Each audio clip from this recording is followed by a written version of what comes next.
교육 관련 전공 하시는 분들은 한 번쯤은 평교사보다는 기회만 된다면 장학사 한번 해보고 싶다 이런 생각 해보시지 않나요? 저도 지나가면서 해본 적이 있는 것 같아요. 물론 그러다가 까마득하게 잊었지만 누구나 이렇게 아무래도 기회만 주어진다면 이 장학사나 교육 전문직을 해보고 싶다는 생각은 충분히 할 수 있다고 생각을 해요. 그래서 오늘은 그것을 준비를 했습니다. 그러니까 선발 절차를 통해서 준비하는 과정을 좀 알아보고 이런 사람이 장학사가 되는구나. 이거를 좀 캐치하시면 충분히 지금부터 준비하셔서 장학사, 즉 교육 전문직에도 도전하실 수 있지 않을까라는 생각을 합니다. 저는 사실 놓쳤어요, 기회를.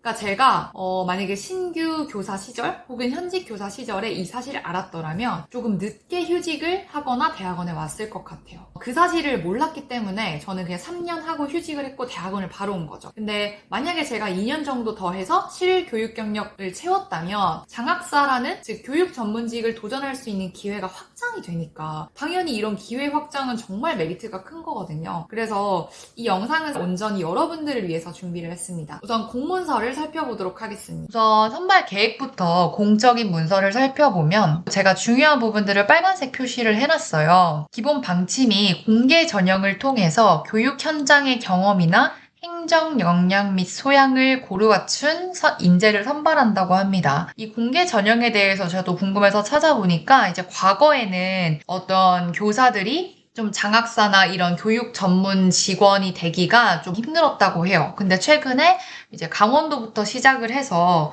다양한 교육청에서 더 공개적이고 투명한 그런 인재 선발을 위해서 좀 혁신적으로 바뀌고 있다고 하더라고요. 그래서 우리 같은 사람들에게도 조금 더 기회는 더 넓어지지 않을까라는 생각을 하고 있습니다. 그 다음에 사실 공문서 같은 경우에 그냥 공문서이기도 하지만 교육 현장 경험, 행정 역량 이런 것들을 잘 보시는 게 좋을 것 같아요. 그리고 대상은 정규 교원이어야 합니다. 그리고 실제 근무한 경력이 5년 이상이어야 돼요. 저는 3년 하고 대학원을 왔잖아요. 그리고 지금 휴직 중에 있고 그렇기 때문에 저는 이거를 지원할 수 없는 거죠. 근데 만약에 제가 이걸 미리 알았더라면 5년은 채우고 왔을 수도 있을 것 같아요. 그래서 제 채널을 보시는 분들께서는 저처럼 실수하지 마시고 이렇게 5년 이상을 이왕이면 채우면 좋을 것 같고요. 채우신 분들은 염두에 두셔서 노력해보셔도 좋을 것 같아요. 근데 저는 이 부분이 되게 헷갈리더라고요. 중앙부처의 장, 시도교육감, 국립대학교 총장 등이 추천한 교사여야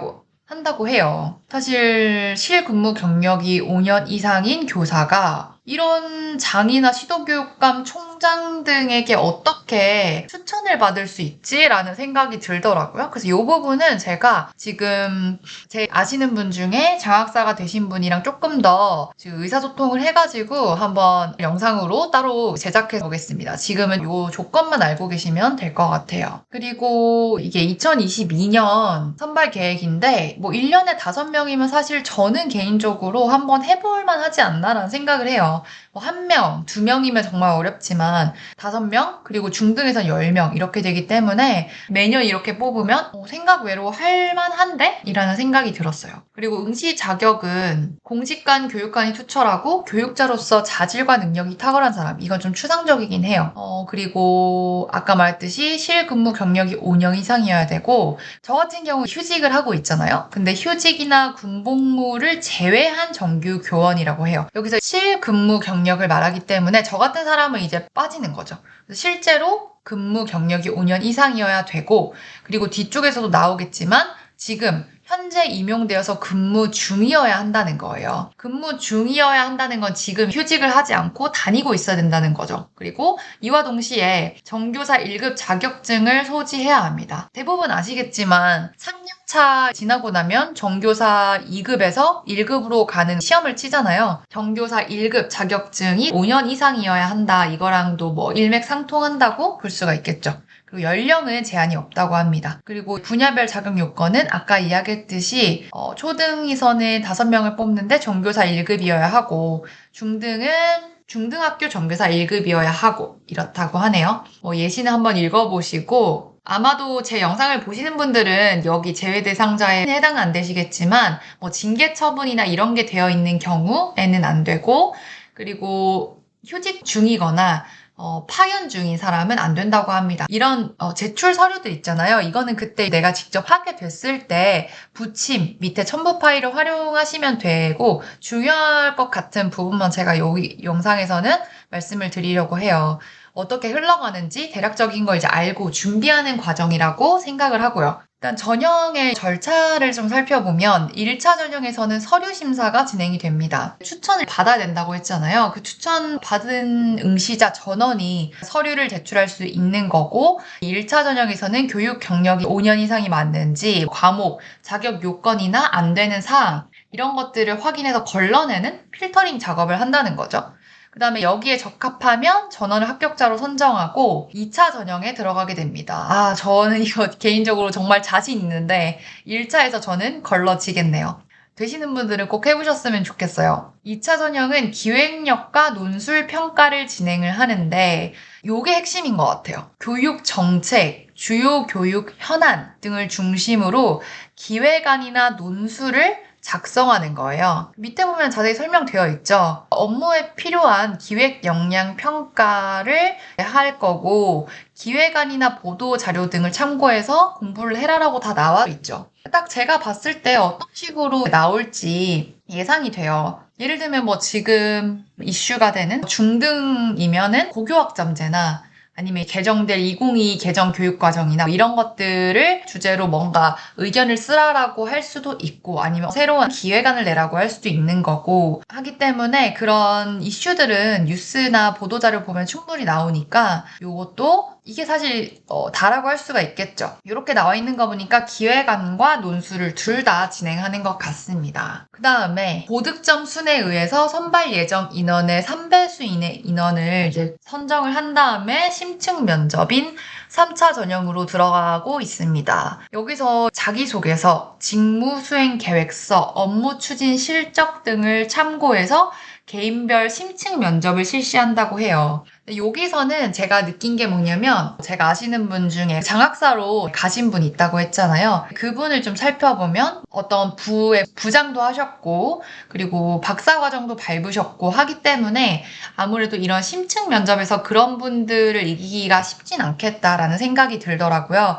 그분 같은 경우는 교육청이나 아니면은 어떤 연구원, 교육과 관련된 기타 부서와 협력해서 연구도 많이 진행을 하셨기 때문에 업무 추진 실적 이런 것들을 통해서 개인별 심층 면접을 실시하는 것 같아요. 저는 사실 석사를 졸업했지만 만약에 1차를 통과했다면 저는 자신이 있다는 생각은 들어요. 더 훌륭하신 분들이 분명히 많으시겠지만 저도 연구 조교를 하고 대학원을 다니면서 다양한 부서들과 협력을 많이 해봤어요. 그렇기 때문에 이런 부분들은 충분히 석사를 졸업했다고 해서 아무 할 말이 없고 동등하게 경쟁할 수 없을 것 같고 이런 생각은 들지 않아요. 그만큼 대학원에서 석사 과정을 어떻게 공부하고 내가 어떤 일들을 하느냐 이런 것들에 따라서 사람의 개인차가 있을 것 같아요. 그래도 일단 이걸 보면서 일단 어느 정도의 전문성이 필요하겠다 이런 생각이 들더라고요. 그래서 이런 것까지 좀 생각을 해두시는 분들은 대학원이 아니더라도 개인적으로라도 이런 것들을 좀 공부해 놓고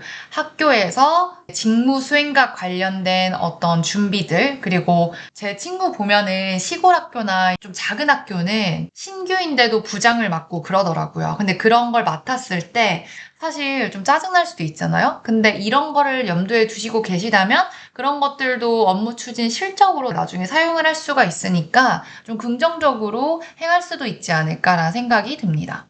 이렇게 3차까지 한 다음에 최종 합격자를 선정하는 것 같아요. 근데 여기서 고득점 순에 따라서 현장 실사, 그러니까 합격한 자의 근무 학교를 방문하고 제출 서류 사실 여부, 근무 태도, 대인관계 이런 것들을 가서 확인을 하는 것 같아요. 그만큼 이 장학사라는 자리, 교육 전문직이라는 자리는 전문성뿐만 아니라 얼마나 성실하게 근무를 했고 또 주변 교사분들과 얼마나 원활한 대인관계를 가져갔느냐 실사 검증까지 이뤄지니까 꽤 까다로운 절차인 것 같기는 해요. 합격자는 그러면 어떻게 되는 거냐? 교육부에도 소속되고 그리고 그 소속 기관에도 소속이 되는 것 같고요. 이렇게 즉시 수습 배치가 될 수도 있다는 거죠. 원칙적으로는 7년간 시도교육청으로 전직할 수 없다고 하네요. 그리고 일정 기간 근무 후에 소속 기관으로 복귀합니다. 뒤쪽에 보면 추진 일정이라고 해서 아까 제가 말씀드렸던 1차, 2차, 3차 전형, 현장 실사, 합격자 발표, 흔히들 우리가 일을 시작하기 전에 하는 직무 연수까지 진행을 하고 있는 것 같습니다. 그리고 뒤에는 부침 파일들이 있고요. 방금 살펴본 게 절차였고 제가 대학원에서 지켜본 그 부분을 떠올려 보면서 얘기를 해볼게요. 외모상으로는 솔직히 저는 또래인 줄 알았어요. 생각보다는 나이가 좀 차이가 나네? 라는 생각을 했던 기억이 남아있는 걸로 봐서는 아마도 최소 30 중후반이 아닐까? 최소 그런 생각이 듭니다. 그리고 그분을 딱 떠올리면 전 두 가지가 떠오르는 것 같아요. 첫 번째는 자기만의 교육 주관이나 철학이 확고하다. 두 번째는 다양한 기관이나 어떤 사람들과 연구를 정말 열심히 한다. 첫 번째 같은 경우는 아마 박사이시기 때문에 그런 것도 있겠지만 그분도 초등교사로서 현직 경험을 하셨기 때문에 그 과정에서 쌓인 노하우와 경험, 연륜이라고 해야 될까요? 그런 것들이 그 주관, 교육 철학을 만들 수 있었다고 생각해요. 현직 교사를 해보지 않으면 사실 공부만 하는 것과 차이가 있거든요. 그래서 저는 교육 전문직을 지원하는 그 지원 자격에 초등교사 현장 경험이 반드시 필요하다고 명시한 것이 정말 바람직하다고 생각을 해요. 현장에서 일해보지 않은 사람은 사실 이제 글로만 배우면 이걸 알 수가 없거든요. 두 번째로 아까 말씀드렸던 다양한 연구 이 부분에 대해서는 저도 사실 완벽하게 듣진 못했어요. 그분의 얘기를 이제 얼핏 수업 중간중간에 들은 걸 이제 더듬어 보면 뭔가 다양한 교육 기관들 있잖아요. 영재원도 있을 수 있고 그 교육부 밑에 민간 교육기관들 다양한 연구들을 협력해서 하기도 하고 그리고 또 동기라고 해야 되나요? 같이 교사를 하시는 분들이나 아니면은 대학원에서 같이 공부하시는 분들이나 연구를 협력해서 하시는 연구도 많이 하셨던 걸로 저는 알고 있어요. 그런 것들이 전문성을 입증할 수 있는 자료가 되고 그렇게 두루두루 다양한 사람들을 아는 것들이 또 대인관계 검증의 통과도 좀 유효하게 할 수 있을 것 같고 교육 현장의 경험과 다양한 연구 경험들이 합쳐져서 1차, 2차, 3차 전형들을 좀 잘 통과할 수 있도록 되지 않았을까라는 생각을 합니다. 사실 저는 이 정보를 조금 더 일찍 알았으면 어땠을까라는 아쉬움도 남지만 또 저 나름의 의미가 있었어요. 왜냐면 이분을 보면서 박사과정의 필요성도 좀 사실 느꼈거든요. 저는 석사만 하고 지금 사업을 준비하고 있다고 말씀을 드렸잖아요. 하지만 저는 앞으로의 시대는 N잡이라고 하는 다양한 이제 잡을 이동해 가야 하는 그런 시기라고 생각을 하고 하나의 고정된 일만 평생 할 수 없다고 생각을 하기 때문에 이런 기회를 확장하는 게 되게 중요하다고 생각을 해요. 제 채널의 의미라고 해야 될까요? 여러분들에게 그런 노하우들을 같이 나누고 공유하는 것도 있거든요. 그래서 저는 이분을 보면서 장학사가 될 수는 없겠지만 제가 아무래도 연차라든지 경력이라든지 이런 거를 이제부터 채우기는 쉽지 않으니까 뭔가 해외에 나가서 박사를 해볼까? 그런 생각도 좀 했고요. 제 나름대로 다시 한번 학업에 대한 생각이나 이런 것들을 다시 다잡아보기도 하는 의미 있는 그런 시간이었던 것 같아요. 여러분들께서는 사실 저보다 훨씬 더 가능성이 크신 거죠. 이 영상을 통해서 정보를 아셨기 때문에 교대 4대생 분들이시거나 발령받으셨거나 아니면 정말 현직 교사에서 경력을 채워가시거나 채우신 분들은 이 정보를 아신다면 정말 너무 유용하지 않을까요? 준비하면 되고 내가 어떤 결단을 할 때 이걸 염두에 둔다면 기회가 하나 더 생기는 거잖아요. 이 영상을 통해서 여러분들도 기회를 좀 확장하셔서 저와 함께 이 채널에서 행복한 성공을 같이 꿈꿔 가셨으면 좋겠습니다. 또 좋은 영상으로 찾아올게요. 안녕.